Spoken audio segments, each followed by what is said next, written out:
तो क्लास में हम लोगों ने लास्ट वीक स्प्रिंग फोर्स देखा था और उसके कुछ न्यूमेरिकल्स लगाने बाकी रह गए थे, तो आज हम उसी के कुछ इंपॉर्टेंट क्वेश्चंस लगाएंगे। स्प्रिंग फोर्स और कैसे उसका इम्पैक्ट पड़ता है किसी न्यूटन लॉ ऑफ मोशन के न्यूमेरिकल पर, और कैसे उसको अप्लाई करके हम सॉल्व कर सकें। तो पहला क्वेश्चन आपके पीछे ही है, जरा पढ़िए क्वेश्चन में क्या कह रहा है। क्वेश्चन कह रहा है कि दो ब्लॉक को हमने कनेक्ट किया है, किससे? एक स्प्रिंग से। स्प्रिंग बोले तो वो कॉइल्ड स्टील की वायर की बनी हुई एक स्प्रिंग है, जिसको कंप्रेस करोगे तब वो बाहर पुश करेगा और वहीं स्ट्रेच करोगे तो वो खींचेगा इनवर्ड्स। तो नोटिस कीजिए ध्यान से कि दो ब्लॉक को कनेक्ट किया गया है, किससे? एक स्प्रिंग से। उसके बाद क्या किया गया कि उन दोनों की उस एपरेटस को एक स्ट्रिंग की हेल्प से एक फिक्स्ड वॉल से सस्पेंड कर दिया गया है, लटका दिया गया है। आप बोलोगे ओके, तो क्या हुआ? बेटा हुआ तो कुछ नहीं। क्यों? क्योंकि हम लोग ये जानते हैं कि अगर इस सिस्टम पर कंटिन्यूअसली बाहर से फोर्स ना अप्लाई तो ये थोड़ी देर में इक्विलिब्रियम में रीच करके रेस्ट में आ जाएगा, यानी ये इक्विलिब्रियम में पहुंच चुका है। यानी बिफोर अब जब ये इक्विलिब्रियम में पहुंच चुका है तो हर एक ब्लॉक पर फोर्स क्या होगा? जीरो, यानी सारे फोर्सेस क्या रहेंगे? बैलेंस्ड रहेंगे। बट प्रॉब्लम क्या है ना, सवाल की अगली स्टेटमेंट पढ़ो। जो ये धागा है 2m ब्लॉक से कनेक्ट होते हैं वायर की, वो टूट जाती। कब टूटती है भैया? टूट जाती है और कट कर देते हैं हम लोग उसको। कट करते ही आप नोटिस करोगे दोनों ब्लॉक फॉल करने लगेंगे। तो जस्ट कट करते ही एट दैट इंस्टेंट, सिर्फ उस वक्त में एट दैट इंस्टेंट बताओ एक्सेलरेशन क्या होगी? अब आप डायरेक्टली तो समझ नहीं सकते, तो इसको दो पार्ट में ब्रेक करते हैं। Before cutting the string, before cutting the string, cutting the string, just after cutting the string,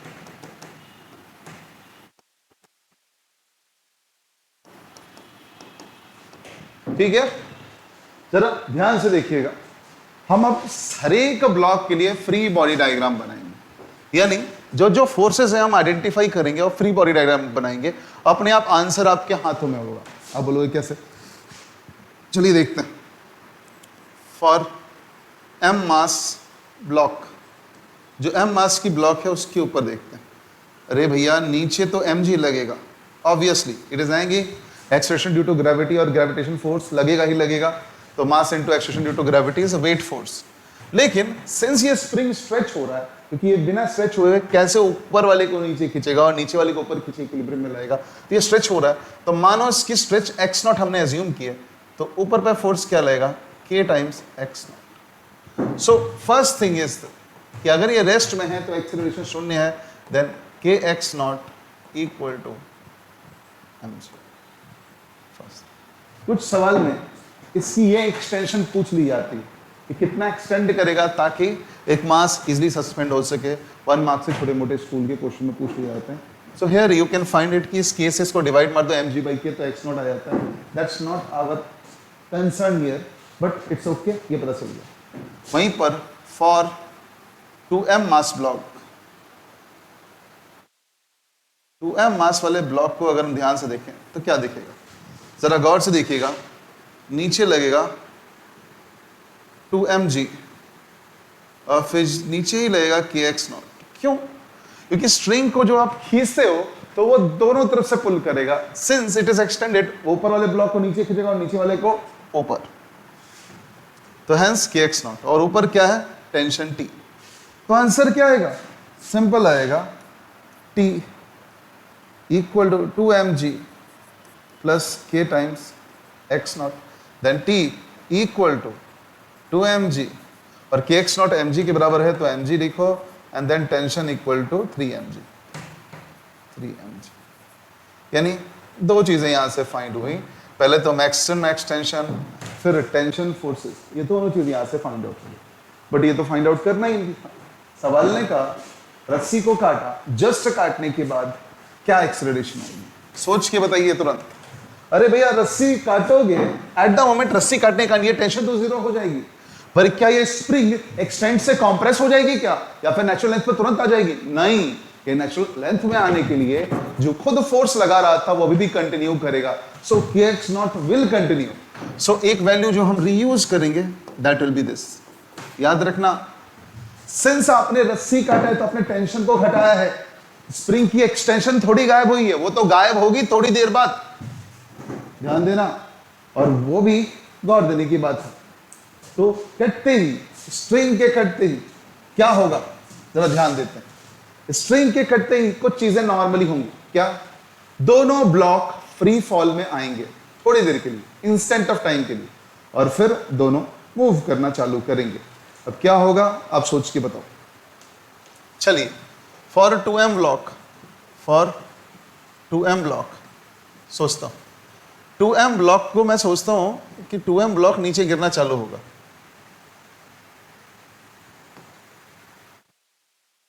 for 2m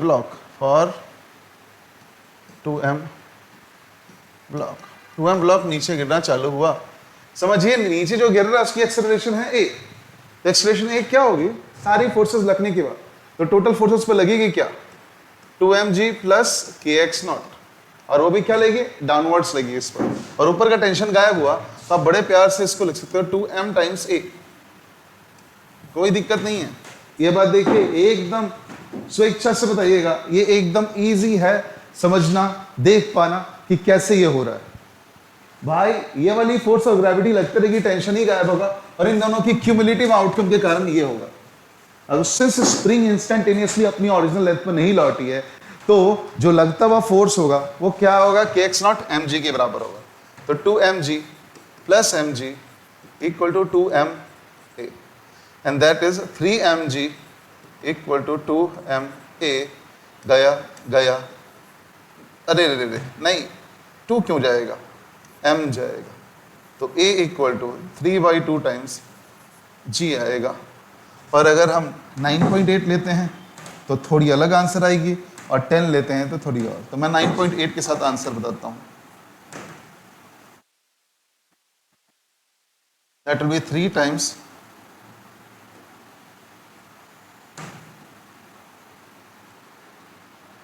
14.7 metre पर सेकेंड स्क्वायर। अगर 9.8 लोगे g की value, if g equal to 9.8 लोगे तो आएगा 3 टाइम्स 4.9 मीटर पर सेकेंड स्क्वायर, और ये आएगा 3 टाइम्स 5 मीटर पर सेकेंड स्क्वायर। ये g10 आएगा। तो ये 9.8 के लिए आंसर है, 14.7 मीटर पर सेकेंड स्क्वायर, और g रखोगे 10 तो 15 मीटर पर second square. What ever the answer में बी गिवन इन आंसर, इन दोनों में से कोई एक चीज कंसीडर करके ही देगा। तो गौर से देखिए सवाल। सवाल क्या था? 2 ब्लॉक थे हमारे प्यारे से, दोनों ब्लॉक को अपने ने लिया और भैया हैंग करके छोड़ दिया। उन दोनों ब्लॉक को कनेक्ट करने के लिए हमने स्प्रिंग का यूज किया, उन दोनों ब्लॉक को हैंग करने के लिए हमने स्ट्रिंग का यूज किया। स्प्रिंग और स्ट्रिंग दोनों आइडियल थे क्योंकि दोनों मासलेस थे। अब आपको पता है कि इक्विलिब्रियम में आने के लिए ये मास थोड़ा नीचे आएगा ग्रेविटी फोर्स के कारण, और ये स्ट्रिंग स्ट्रेच होगा। अगर ये स्प्रिंग स्ट्रेच हुआ तो ऊपर वाली ब्लॉक को नीचे खींचेगा, नीचे वाली ब्लॉक को ऊपर खींचेगा।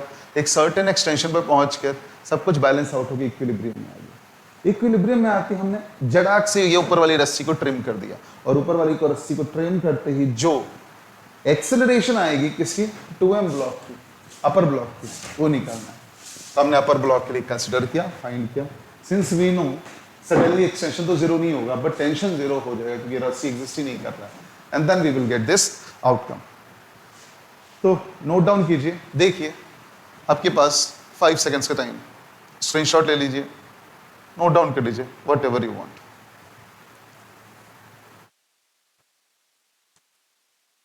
चलिए नेक्स्ट क्वेश्चन में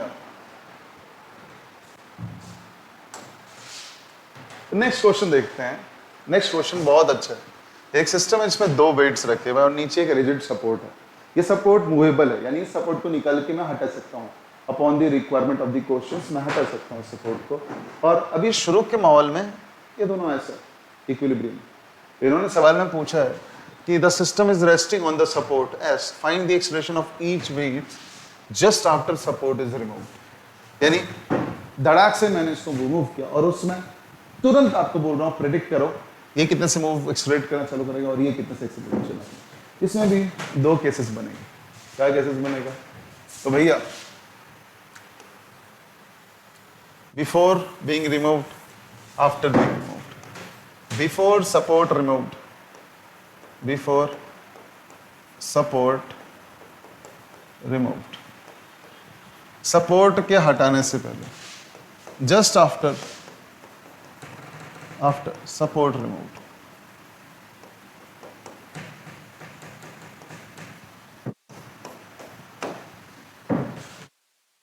तो सपोर्ट बिफोर रिमूव, अब देखो ये ग्रेविटी से नीचे जाएगा और ये कंप्रेस होगा, तो मान लो लेट कंप्रेशन भी एक्स नॉट, जितनी भी कंप्रेशन आई है उसको एक्स नॉट मान लेते हैं। तो सबसे पहला चीज फॉर M1 एक चीज आएगी कि नीचे M1 इंटू जी लग रहा है और ऊपर लग रहा है KX। क्यों भाई KX? कंप्रेशन होगा तो स्प्रिंग पुश करेगी, तो सिंस यहाँ कंप्रेशन हो रहा है तो स्प्रिंग ऊपर अपवर्ड पुश करेगी, और यहाँ एक्सीलरेशन 0 आएगा। इसका मीन्स क्या है कि x equal to M1 g, that's for sure. अब नीचे वाली ब्लॉक को देखना जरा ध्यान से, फॉर M2 नीचे भैया M2 जी लगेगा, उसके नीचे क्या लगेगा भैया? तो सिंस ये दूर जा रहा है तो ये नीचे वाले को भी पुश करेगा, ऊपर वाले को भी पुश करेगा। नीचे वाले को पुश करेगा तो नीचे KX, और ऊपर फिर क्या लगेगा? Normal reaction from the surface, ये सरफेस पुश करेगी नॉर्मल रिएक्शन, नीचे स्प्रिंग फोर्स और नीचे एनर्जी। तो बंदा लिख देगा N equal to KX plus M2 g, और KX की वैल्यू M1 डाल देगा तो normal reaction equal to M1 plus M2 times g. All things that is to be found हमको यहाँ पर मिल चुका है। तो एक इक्वेशन यहाँ पर, दूसरी इक्वेशन के जस्ट बाद बन चुका है। अब जस्ट सपोर्ट हटते ही क्या होगा? सपोर्ट हटते ही सबसे बड़ा प्रॉब्लम नीचे वाले ब्लॉक को आएगा। काय को? उसकी नॉर्मल रिएक्शन उड़ जाएगी। बट हम लोग ऊपर वाले ब्लॉक से चालू करते हैं। फॉर M1 ब्लॉक के बारे में जाना कि जब तक सपोर्ट रहता है तो ये कंप्रेस था इक्विलिब्रियम के लिए, हटाओगे तब भी कंप्रेस रहेगा और फोर्स हटते ही स्प्रिंग पुश करने में केपेबल हो जाएगी। तो ऊपर वाले फोर्स की अगर एक्सेलरेशन को हम A1 एज्यूम करें, देन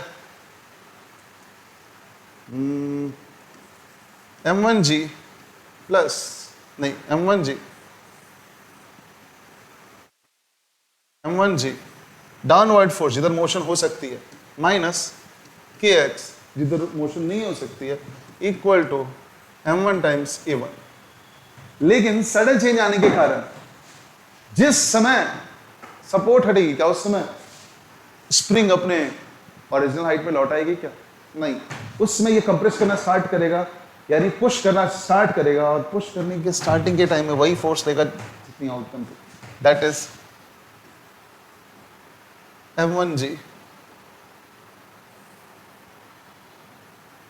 तो अगर नोटिस कर तो M1G minus M1G equal to M1A1, that means A1 equal to 0।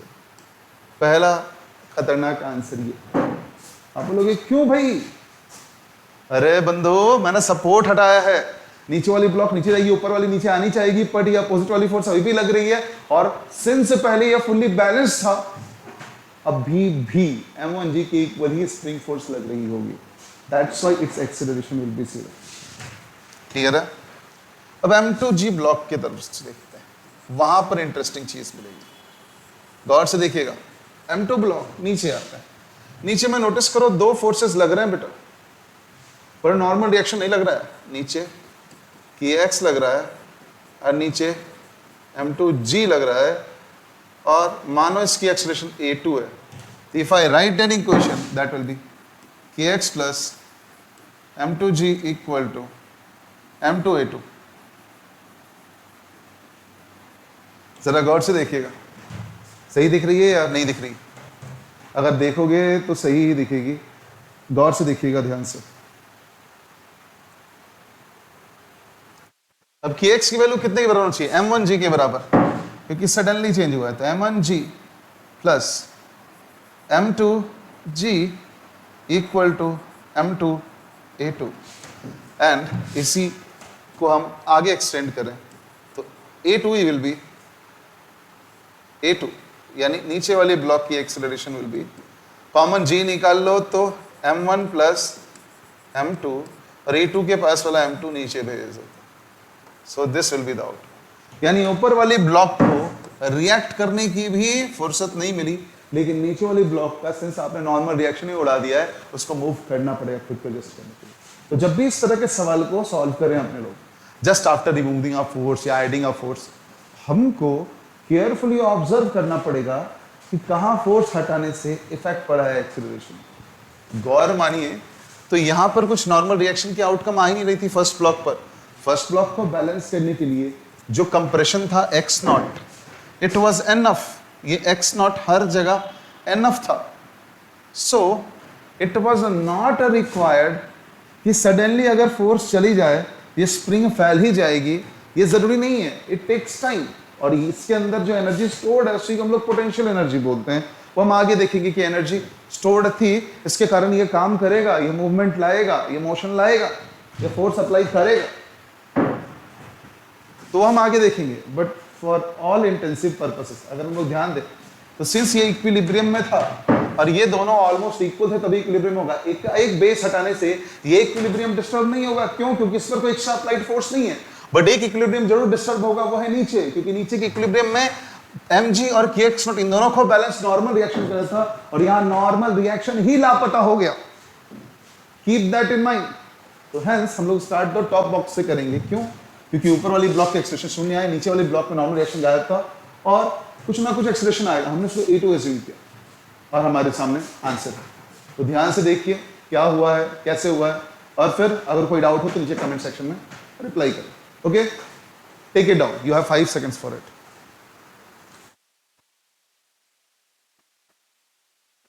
ठीक है, तो बच्चे लोग नेक्स्ट क्वेश्चन चलते हैं। तो नेक्स्ट सवाल क्या होगा? देखो बेटा, नेक्स्ट वाले स्प्रिंग बैलेंस के कुछ सिंपल से क्वेश्चन। अगर स्प्रिंग बैलेंस क्या मेजर करता है इसकी बात करें तो बहुत लोग बहुत कुछ बोलते हैं, लेकिन अच्छी क्वालिटी की स्प्रिंग बैलेंस लोगे ना तो वो कैलिब्रेटेड होता है मास बताने के लिए भी, और वो मेजर क्या करता है तो ग्रेविटी के द्वारा लगाया गया पुल। ये स्प्रिंग कितना एक्सटेंड करेगा बेटा? जितना जोर से ग्रेविटी नीचे mg की हेल्प से खींचेगी। Simple is simple. यानी weight is nothing but the force applied by gravity itself to pull an object towards the centre of itself. यानी अर्थ के सेंटर की तरफ खींचने के लिए ग्रेविटी जितना पुल लगाती है, वही स्प्रिंग बैलेंस आपको वेट के फॉर्म में दिखाती है। तो यहां सवाल सिंपल है। तो सबसे पहले एफबीडी से स्टार्ट करते हैं, फ्री बॉडी डायग्राम से। देखो बेटा, सब इक्विलिब्रियम में जितना फैलना था फैल चुका। तो फॉर स्केल, स्केल का हाल देख लेते हैं। स्केल का क्या हाल चल? स्केल के ऊपर टेंशन लग रहा होगा, टेंशन टॉप, नीचे टेंशन लग रहा होगा, टेंशन बॉटम, टेंशन टॉप और टेंशन बॉटम। अब सिंस इसकी एक्सेलरेशन हो नहीं रही है तो एक्सेलरेशन इक्वल टू 0, देन हम लोग अगर देखें तो tension top equal to tension bottom equal to T. चलो, फर्स्ट आउटकम आ गया। दूसरी बात, सिंस यहां पर टेंशन अप डाउनवर्ड लग रहा है, लेकिन वहीं पर फॉर 10 kg ब्लॉक अगर हम लोग आए तो कौन सी दो फोर्सेस लग देंगी? पहली फोर्स है टेंशन ऊपर, इसको टेंशन बॉटम में बोलता हूं, पर टेंशन बॉटम टी के बराबर है तो मैं लिख सकता हूं, और नीचे आएगी 10 टाइम्स जी। और अभी भी इक्विलिब्रियम में है। कहने का मतलब tension equal to 10 g, tension equal to 10 newton. But ये तो मैंने फोर्स बोला। अरे सर, आपने फोर्स बोल दिया। हाँ जी, जी की वैल्यू 10 लेकर अगर एक्यूरेटली अपने लो 9.8 लें तो 98 न्यूटन आता। अब ये 10 जी 100 न्यूटन मैंने लिखा है, नॉट 10 न्यूटन बच्चे, 100 newton. 100 newton if g equal to 10 metre पर सेकेंड स्क्वायर। ये लिख दिया मैंने कंडीशन। कैसे? मैंने 100 न्यूटन लिखा। 100 न्यूटन डाउनवर्ड खींच रहा है, यानी अगर स्केल अच्छी क्वालिटी की हो और उस पर स्केल्स न्यूटन में दिए हुए हो तो 100 न्यूटन तक का ये नीचे आते हुए दिखेगा कांटा। लेकिन अगर केजी में दिया हुआ तो अगर आप ग्राउंड सरफेस के नजदीक हो तो इसी फोर्स को आप mg के इक्वल करके g से डिवाइड मारोगे तो आपको मास की इक्विवेलेंट आउटकम आएगी। बट आप जानते हो कि g जमीन के सतह पर अलग होता है, हाइट पर अलग होता है, और डेप्थ में जाए तो और भी अलग होता है। So it will give different answers for different questions, और इसीलिए spring balances are not safe to measure masses at varying altitudes आपको हर एक जगह के लिए कैलिब्रेट करनी पड़ेगी कि किस जी से डिवाइड करके वो स्क्रीन आपको आउटकम दे, ठीक है। और या फिर अगर वो स्क्रीन नहीं लगी है, इस तरह का स्केल लगा है, तो आपको 1 kg की ऑब्जेक्ट लटका के स्प्रिंग को लूज या टाइट करके कैलिब्रेट करना पड़ेगा कि जहां पर आप हो वहां जी की वैल्यू के अकॉर्डिंग उस पर फोर्स लगी कितनी रही है। बट अगर न्यूटन वाली स्केल हो नहीं, तो फायदा आपको ये होगा कि F equal to minus kx की जो प्रॉपर्टी है, उसमें k की वैल्यू फिक्स है, तो x की एक्सटेंशन पर वहां फोर्स बताता है। तो आपको एक बात तो पक्का है कि ये मेजर तो फोर्स ही कर रहा है, बट आपको kg दिखाने के लिए वो g से डिवाइड कर रहा है। तो भैया अगर न्यूटन के फॉर्म में हो तो ज्यादा बेटर होगा, क्योंकि एक्चुअली में ये डिवाइस फोर्स को ही अपोज कर रही है एक्सटेंशन के थ्रू, स्प्रिंग के थ्रू। टू बी क्लियर, अभी हो गया number A part. Number B part भी बहुत अच्छा है, सिमिलर क्वेश्चन। उसने क्या किया इन लोगों ने कि ये सेकेंड एंड पॉइंट को पुली पर लेके चले गए और भैया दूसरा एंड पॉइंट वॉल से कनेक्ट किया। बोला बताओ, अब मैं तो सिंपल हूं, टेंशन फ्रॉम वॉल, और ये टेंशन टी हो जाएगा, इधर टेंशन टी हो जाएगा। तो मैं सबसे पहले स्केल के लिए बात करूंगा। फॉर स्केल, स्केल भाई साहब ने के लिए अगर ध्यान दूं तो बड़ा क्यूट सा बन रहा है, यानी टेंशन ड्यू टू वॉल इधर एंड टेंशन फ्रॉम ये इधर। पर ये तो है इक्विलिब्रियम में, क्योंकि मूव तो कर नहीं रहा है, जितना इसको एक स्ट्रेच करना था स्प्रिंग स्ट्रेच करके बैलेंस कर चुका। तो भैया ये दोनों बराबर होंगे, तो tension due to tension wall, या पहला पार्ट। दूसरा, for 10 kg block, 10 kg block देखो तो नीचे 10 टाइम्स g, तो हैंडराइटिंग बिगड़ गई, नीचे 10 टाइम्स g आएगा और ऊपर t आएगा, and then t equals to 10 times g। अगर करें तो 100 न्यूटन, यानी जैसी पहली रीडिंग आई थी वैसे ही ये रीडिंग आई है। कारण सिंपल है, पुली के ऊपर अगर कंटिन्यूअस स्ट्रिंग आपने डाला है और पुली मासलेस है, यानी आइडियल पुली है, तो पक्का वो सेम टेंशन को फॉलो थ्रू करेगा। तो जैसे मैंने इधर वॉल पे कनेक्ट करके इसको रखा था और नीचे एक रोप से ये कनेक्टेड था, एग्जैक्टली वही केस तो यहाँ बन गया ना। ये एक ऊपर रिजिड वॉल से कनेक्टेड है और नीचे वाली सेम टेंशन को आपने बस डायरेक्शन 90 डिग्री से बदला, जो अप्लाई होगी स्प्रिंग फोर्स पर, लेकिन अभी भी स्प्रिंग बैलेंस पर सेम फोर्स ही अप्लाई होगी। So the reading will be same to same, and that reading will be what, that reading will be that 100 newton. अगर g की वैल्यू 10 मीटर पर सेकंड स्क्वायर ले तो, और 98 न्यूटन अगर g की वैल्यू 9.8 मीटर पर सेकंड स्क्वायर ले तो। अब चलते हैं नेक्स्ट क्वेश्चन पे, जिसको देखने के बाद लोगों को थोड़ी थोड़ी कंफ्यूजन होती है, बट उससे पहले आप इन दोनों को अगर नोट डाउन करना चाहते हो तो नोट डाउन कर लें।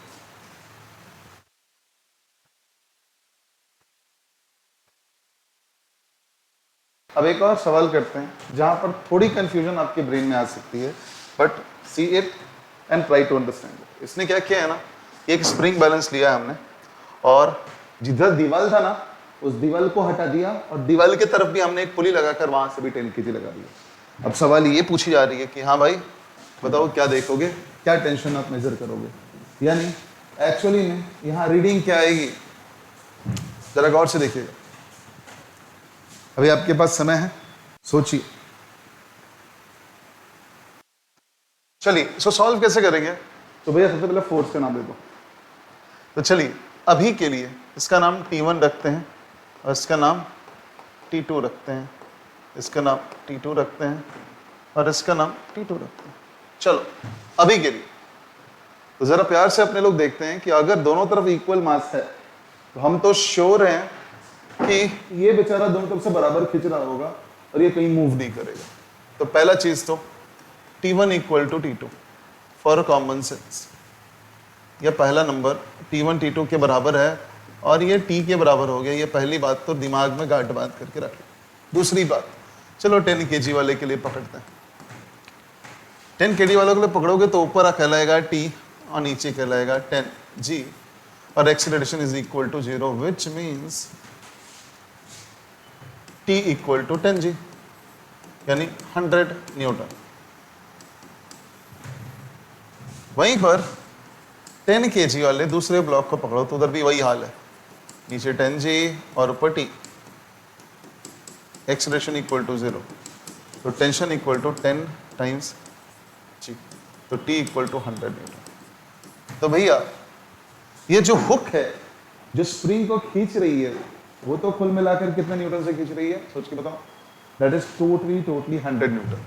तो जो रीडिंग भी होगी वो भी 100 न्यूटन की होगी। तो स्केल रीडिंग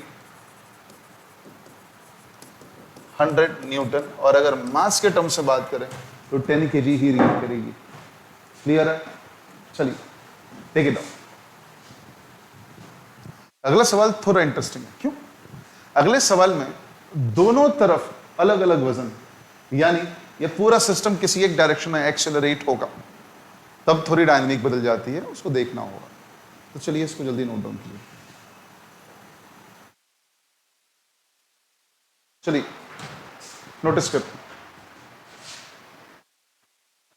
अब देखो, ऐसे सवाल जब भी आए जहां पर दोनों तरफ इक्वल फोर्स नहीं है, लेकिन फिर भी जो टेंशन रोप में होगी वही स्प्रिंग को पुल थ्रू करेगा, तो निकालना तो टेंशन ही है बट एक्सेलरेशन आएगा। देखते हैं किधर आएगा।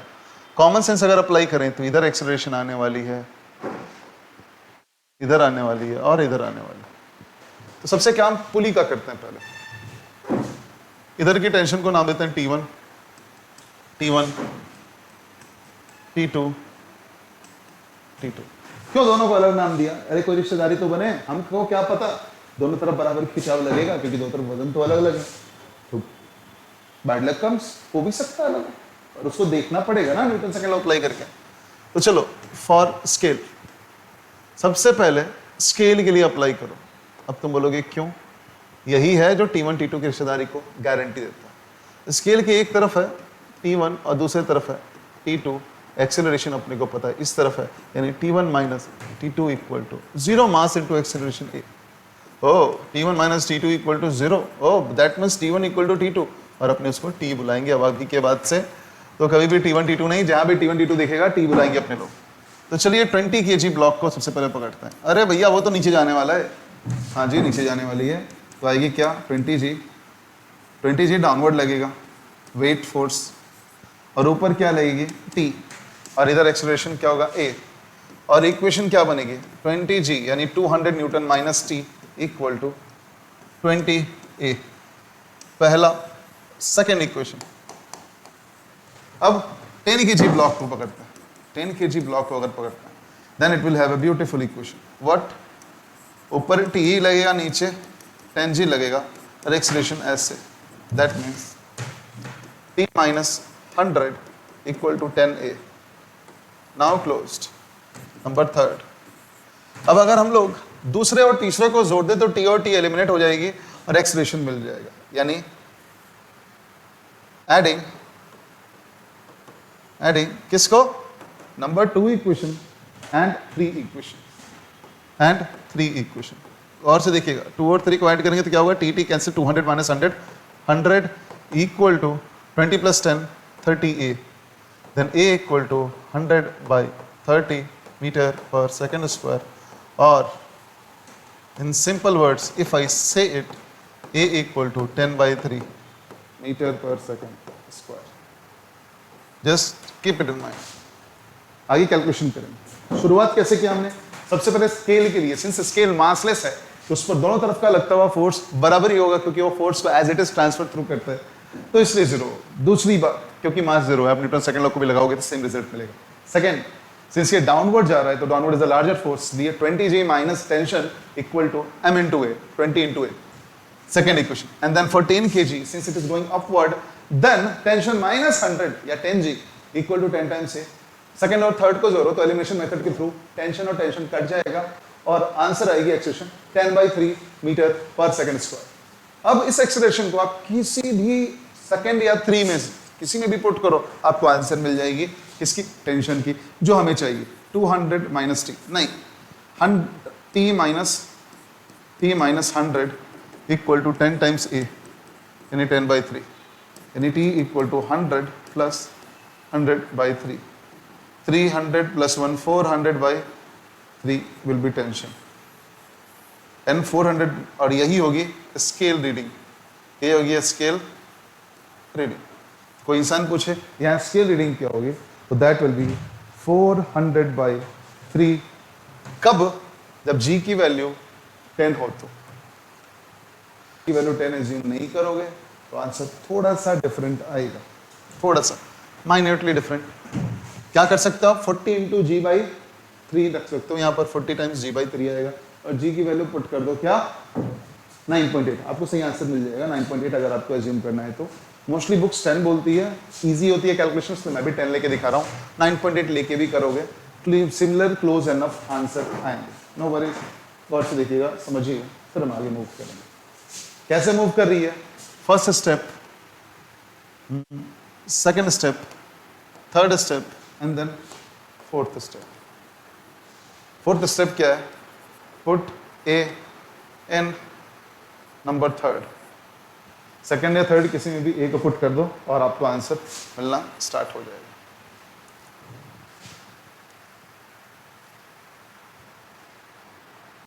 चलिए अब नेक्स्ट क्वेश्चन देखते हैं क्या है हमारे पास अगले सवाल के पास। अगला सवाल बड़ा अच्छा, दो इक्वल मास के ब्लॉक हैं, जो ब्लॉक एक दूसरे से स्प्रिंग के साथ कनेक्टेड है, these two blocks are connected via spring. दूसरा, इन दोनों के apparatus को हमने एक रोप के हेल्प से दीवार से टांग दिया।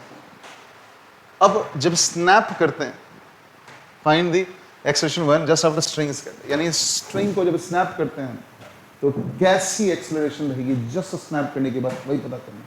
यानी आप तो बोलोगे सर ये वैसा ही सवाल लग रहा है जैसा पहला हमने किया, मतलब यार सर शुरू में ये इक्विलिब्रियम में रहेगा तो कुछ उसकी एक्सटेंशन रहेगी, रस्सी जब काटोगे तो टेंशन तो चला जाएगा ऊपर वाले रस्सी में, बट वो एक्सटेंशन के कारण लग रही स्प्रिंग फोर्स सडनली जीरो नहीं होगी, वो अप्लाई होगी, उसी कारण से एक्सेलरेशन आएगा, तो आप वो फाइंड कर दोगे। Yes, that will be the way. इसको दो पार्ट में स्प्लिट करने का, सबसे पहले 10 सेकंड का टाइम है, अभी पॉज करो, pause it and try to do it. मैं रुकता हूं।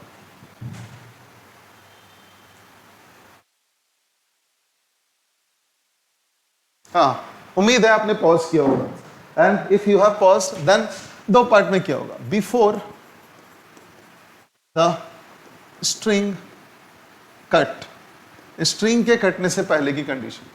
चलो ब्लॉक ए को मैं पकड़ता हूं, ऊपर लगेगा टेंशन और नीचे लगेगी दो फोर्सेस, तो चलो ऊपर लगेगा टेंशन, नीचे लगेगी mg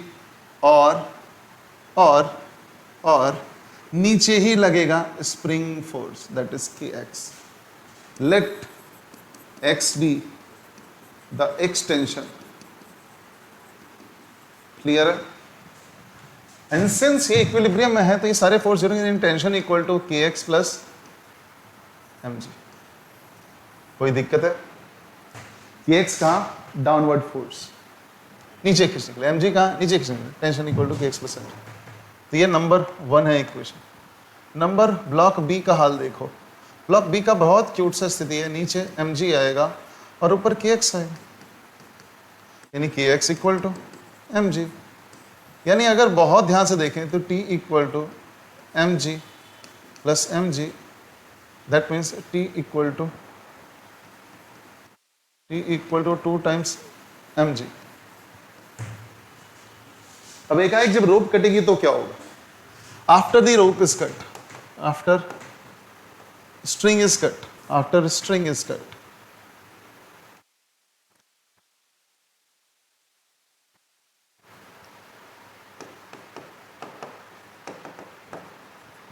स्ट्रिंग कटने के बाद टेंशन जीरो होगी, और टेंशन जीरो होगी तो हमारी आशंका होगी कि नीचे जो स्प्रिंग खींच रही है उससे कहीं जाएगा।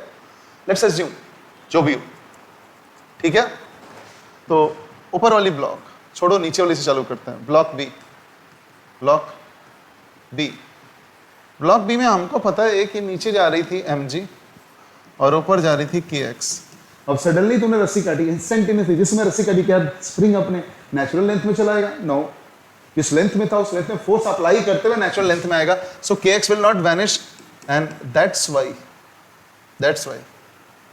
kx equal to mg will be there. ध्यान दीजिए, दिस विल बी देयर। तो आप बोलोगे okay, then what will happen here about acceleration. तो ब्लॉक ए पर जो एक्सेलरेशन की बात करेंगे, ब्लॉक ए, अब सिंस ब्लॉक बी की फोर्स नहीं बदलेगी तो आप जानते हो नेट एक्सेलरेशन जीरो होगी ब्लॉक बी की। लेकिन ब्लॉक ए की एक्सेलरेशन क्या होगी, नोटिस करना, ब्लॉक ए की सारी फोर्सेस नीचे लगेगी kx और फिर नीचे ही mg लगेगी, तो एज्यूम करो ए बी, नहीं ए ब्लॉक ए की बात हो रही है ना, तो ए एंड ए बी कहीं होगी, तो k x plus m g equal to m times a. अब के एक्स की वैल्यू एम जी होती है, तो m g plus m g equal to m times a, और जो आंसर देगी आपको 2mg, तो 2g, तो a equal to 2 times g and a B equal to 6। जरा गौर से देखिए, सोचिए, इफ यू थिंक कहीं पर थोड़ी सी भी मिस्टेक है देन टेल मी, कोई गड़बड़ हुई तो।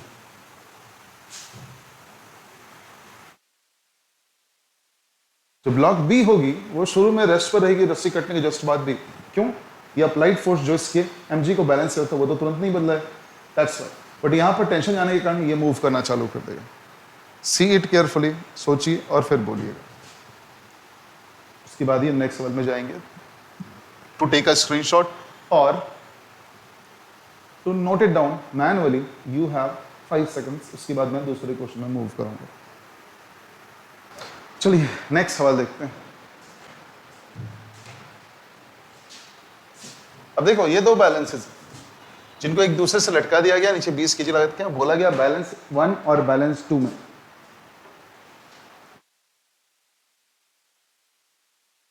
क्या क्या रीडिंग आएगी।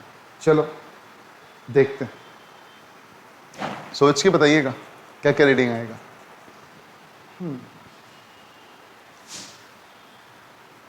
T1, T2, T2, T3। सबसे पहले बैलेंस 1 उठाते हैं हम लोग, तो सबसे पहले बैलेंस 1 उठाते हैं। सिंस सब लोग इक्विलिब्रियम में हैं और रुके हुए हैं, बैलेंस 1 उठाना सबसे इजी होगा। बैलेंस 1, बैलेंस सारे मासलेस हैं बेटा, आइडियल है। तो बैलेंस 1 में ऊपर जो फोर्स लगेगी इसको टेंशन 1 बोलते हैं और नीचे टेंशन 2 बोलते हैं। सिंस ये इक्विलिब्रियम में है तो ये दोनों फोर्स तो बराबर है, इसको मैं T बुलाऊंगा। ये नंबर फर्स्ट इक्वेशन। बैलेंस 2 को उठाइए, ऊपर T2 और नीचे T3, और ये भी मूव नहीं कर रहा है, एक्सेलरेट नहीं करना है, तो T2 इक्वल टू T3। ऐसे T1 T2 T के बराबर है, T2 T3 भी तो T के बराबर ही होगा ऑब्वियसली। नंबर सेकंड, ये T क्या है भैया, सारे फोर्स बराबर ही हैं, इनको T1 T2 T3 नाम से क्यों बुलाए, सबको T के नाम से बुला देते हैं, आसानी से हो जाएगी। इसलिए मैं let's say new variable T रखता हूँ। अब 20 kg मास वाले को पकड़ते हैं, 20 kg मास वाले ब्लॉक को। अरे भैया नीचे 20g और ऊपर T3 होगा, वही तो T है, और अभी भी ये मूव नहीं कर रहा है, तो T इक्वल टू 20g। अब बोलोगे वाह, यानी T इक्वल टू 200 न्यूटन। कब? जब G 10 मीटर पर सेकेंड से, और यही टेंशन नीचे वाले स्केल पर अप्लाई होगा और रीडिंग दिखाएगा, और यही टेंशन ऊपर वाले स्केल में मूव करके फिर खींचेगा। देखो T2 T3 सब बराबर T के, तो दोनों स्केल के हुक के ऊपर तो नहीं रख रही है, तो दोनों की रीडिंग भी क्या होगी, exactly same, and that will B this. अगर G की वैल्यू 10 मीटर पर सेकेंड स्क्वायर लिया, और एक और आंसर आएगा 196 न्यूटन। अगर G की वैल्यू मैंने ली 9.8 मीटर पर सेकेंड स्क्वायर। चॉइस आपकी है, जो भी वैल्यू आप लेके पसंद करते हैं, यू कैन प्रोसीड। तो this is the answer of the question. ध्यान से देखिएगा। अगला सवाल सिमिलर नेचर का है जो अभी तक हमने किया है। चलिए अगले सवाल में मूव करते हैं। यह सवाल बिल्कुल पहले और दूसरे सवाल की तरह ही है, पहले, दूसरे और तीसरे सवाल, क्वेश्चन नंबर 3। लेकिन अगर गौर से देखें तो क्या सवाल कहता है, पहले ये समझने की जरूरत है। यह सवाल कह रहा है दो ब्लॉक हैं जो एक दूसरे से स्ट्रिंग से जुड़े हुए हैं, यानी रस्सी के हेल्प से जुड़े हुए हैं, और इन दोनों के apparatus को हमने दीवार से के स्प्रिंग के हेल्प से जोड़ा है। चलो बताओ आप मेरे को कि क्या हो गया एक्सेलरेशन ऊपर वाले और नीचे वाले ब्लॉक का, कब? जब स्ट्रिंग कटा है या स्ट्रिंग कटा है। 1 मिनट रुक जाइए, मैं सवाल चेक कर लेता हूँ, 1 मिनट रुक जाइए। आप सवाल पढ़िए, सोचिए, मैं एक बार सवाल चेक कर लेता हूँ कि सवाल मैंने राइट बोर्ड पे लिखा है कि नहीं लिखा है। मेरे को थोड़ी सी लग रही है कि प्रॉब्लम हो सकती है। हाँ, स्ट्रिंग इज कट। इसको कट किया गया। किसको कट किया गया? इसको कट किया गया। बिल्कुल सही सवाल है।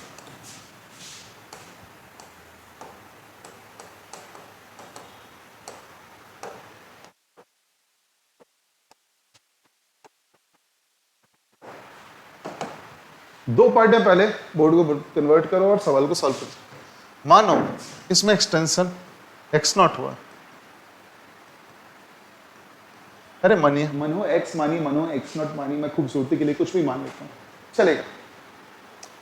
पर अभी कट नहीं हुआ, बिफोर कट, तो क्या हाल होगा इसका? मानो ये टेंशन t है, इधर t, तो ब्लॉक A को देखो, सिंस ये दोनों की वजन इस पर आई तो एक्सटेंड करेगा, तो खींचेगा किधर? ऊपर। तो ब्लॉक पर फोर्स क्या रहेगा कि x नॉट, और नीचे क्या होगी भैया? नीचे mg, और भी नीचे एक फोर्स लगेगी, that is t। Hence his movement is not there, kx naught equals to mg plus t। ये first part. Block number B देखो, नीचे mg लगता और ऊपर टेंशन t लगता, और इसकी भी मूवमेंट नहीं हो रही क्योंकि इक्विलिब्रियम पर है बाबा। Then that means that t equal to m times g, and if I put it on kx not equal to 2mg, अब इससे तुम x नॉट भी फाइंड कर सकते हो, चॉइस इज योर्स। ये हाल होती, ठीक है। अब रस्सी कट गई, तुमने जस्ट इसको कट किया तो टेंशन गायब हुआ, तो ब्लॉक बी के लिए हम सोचते हैं क्या होगा। तो ब्लॉक बी के लिए ऊपर टेंशन गायब, नीचे mg और इधर a b, तो F equal to m times a अगर अप्लाई करें तो mg equal to m times a B, then g equal to a B. ये तो होगा ही, गुड। लेकिन ब्लॉक ए की बात करें, ब्लॉक ए में अभी भी ये kx नॉट जैसा पहले था वैसे ही रहेगा, तो kx नॉट और नीचे लगेगा mg, और kx नॉट की वैल्यू 2mg है बेटा, तो ज्यादा फोर्स तो ऊपर लगेगी, यानी एक्सीलरेशन तो ऊपर आने वाला है। Yes, that means kx naught minus mg equal to m times a, and then 2mg minus mg equal to m times a, and if we keep on solving forward, a equal to g 9.8 meter per second square, और इसके case में भी 9.8 metre पर second square. ये downward जाएगा और ये upward जाएगा, यानी रस्सी कटते ही ये जितनी स्पीड से नीचे जाएगा, जितनी एक्सेलरेशन से नीचे जाएगा, उतनी एक्सेलरेट करते हुए ये ऊपर जाएगा। क्योंकि जब हमने रोप कट किया तो टेंशन यहाँ के लिए लापता हुआ, तो टेंशन ऊपर वाले के लिए भी लापता हुआ। But since spring is already extended, इसकी फोर्स तो लापता नहीं होगी, वो तो लगेगी at the instant of cut. थोड़ी देर बाद वो भी लापता होगी जब ये अपनी ओरिजिनल लेंथ में आ चुका होगा। तो आई होप ये सवाल आपको समझ में आया होगा। Take it down. चलिए तो नेक्स्ट क्वेश्चन में चलते हैं। बड़ी आसान अच्छी है नेक्स्ट क्वेश्चन। ये क्या बोल रहे हैं ना, ये स्प्रिंग भाई साहब है, वो 3 kg और 2 kg को कनेक्ट किया, ये सरफेस फ्रिक्शनलेस है, फ्रिक्शनलेस। और जब मैं इसको खींच रहा हूं तो ये आगे बढ़ रहा है, ये आगे मेरे लगाए हुए फोर्स से अगर 2 मीटर पर सेकेंड स्क्वायर में बढ़ रहा है, तो बताओ ये पीछे वाला कब बढ़ेगा? जरा एक चीज इंक्वायरी कीजिए, अगर सिर्फ 10 न्यूटन लगता होता इस ब्लॉक के ऊपर फोर्स, गौर से देखना मैं जो बोल रहा हूं वो ध्यान देने वाली बात है, अगर सिर्फ इस ब्लॉक पर 10 न्यूटन का फोर्स लग रहा होता तो इसकी एक्सेलरेशन क्या होती? F/m, दैट इज 5 मीटर पर सेकेंड स्क्वायर। बट ये 2 क्यों है? क्योंकि बेटा जब आप इसको खींच रहे होगे तो इनर्शिया के कारण ये रुकना चाहता होगा और ये स्प्रिंग स्ट्रेच हुई होगी इसको चलाने के लिए अगले वाले को, and that's why there is, due to extension of this, there is a backward force, some backward force, I don't know how much, but maybe some। तो इधर भी वही रहेगा F स्प्रिंग और इधर भी वही रहेगा फोर्स ड्यू टू स्प्रिंग। चलिए पहले हम लोग 2 kg ब्लॉक को एनालाइज करते हैं। आगे 10 न्यूटन, पीछे फोर्स ड्यू टू स्प्रिंग और एक्सलेरेशन 2 मीटर पर सेकेंड स्क्वायर, यानी 10 minus F S equal to 2 into 2, यानी 10 minus F S equal to 4, इसको इधर लाओ तो 10 माइनस 4 और एफ एस को उधर ले जाओ तो एफ एस, यानी string force equals to 6 newton. कोई दिक्कत, कोई संशय नहीं ना? अब हम जानते हैं कि स्प्रिंग अगर स्ट्रेच हुई है तो वो दोनों एंड पॉइंट को इक्वल फोर्स से खींचेगी, यानी इधर भी खींचेगी, तो अपने लोग तुरंत ये अप्लाई करेंगे फॉर 3 kg ब्लॉक। इधर फोर्स लगी 6 न्यूटन, तो क्या होगा? F equal to mass time acceleration, then acceleration will be 6 newton divided by 3 kg। Newton और kg लगाएंगे तो ये अपने आप आती है, क्या पता है? 2 मीटर पर सेकेंड स्क्वायर, यानी इसकी भी स्पीड क्या होगी? 2 मीटर पर सेकेंड स्क्वायर की होने वाली है। Is that right? तो ये रहा कलेक्शन ऑफ प्रॉब्लम्स, जो स्प्रिंग फोर्स के डिफरेंट वैरायटीज ऑफ प्रॉब्लम्स जो न्यूटन लॉ ऑफ मोशन में पूछे जा सकते हैं, उनकी कलेक्शन। कुछ प्रॉब्लम्स वेट को कैलकुलेट करने के लिए थे कि रीडिंग स्केल पे क्या आएगा, तो पहली पॉइंट क्लियर करो, जो वेट होती है वो हुक पर लग रहा फोर्स, जो ग्रेविटी के कारण, टेंशन के कारण, किसी कारण से भी जो हुक है जिस पर आपने ऑब्जेक्ट को लटकाया वहां पर लगता हुआ फोर्स को ही वेट अपने लोग बोलते हैं, और वेट की ऐसा यूनिट न्यूटन होती है। नहीं सर, स्केल पर तो मैंने केजी देखा है। अरे केजी में कैलिब्रेट किया जाता है, क्योंकि ऑब्वियसली हम लोग दुकान में हैं तो मास जाना चाहते हैं, तो फोर्स से मास कैसे निकालते बाबा? एक्सेलरेशन से डिवाइड करके, एंड दैट पर्पस आप जहां भी रहते हो वहां की जी से उसको डिवाइड किया जाता है, कैलिब्रेट किया जाता है। दैट्स वाई जो ग्राउंड के लिए स्प्रिंग बैलेंस कैलिब्रेटेड है, माउंटेन पर गलत मास बताता है, बट वो वेट सही कैलकुलेट करता है। काहे को?